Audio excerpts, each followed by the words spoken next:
قائد تحریک تحفظ ناموس رسالت پیر محمد علاء الدین صدیقی کا سالانہ عظیم الشان عرس مبارک 5 فروری بروز اتوار گمگول شریف مسجد برمنگم میں منعقد ہوگا، جس میں برطانیہ، یورپ اور پاکستان بھر سے ممتاز علماء کرام اور مشائخ حضرات شرکت کریں گے۔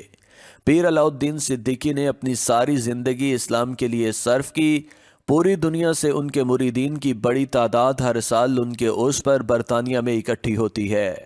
اپنے ایک ویڈیو پیغام میں جماعت اہل سنت لندن کے مرکزی رہنما مولانا اعجاز احمد نیروی نے لندن میں بسنے والی پاکستانی کمیونٹی کو شرکت کی خصوصی دعوت بھی دی۔ 5 فروری اتوار بعد از عصر مرکزی جامع مسجد گمگول شریف میں حضور شیخ العالم پیر علاء الدین صدیقی رحمۃ اللہ علیہ کا سالانہ عرس مبارک زیر صدارت پیر سلطان العارفین صاحب صدیقی سجادہ نشین نہرین شریف ہو رہا ہے۔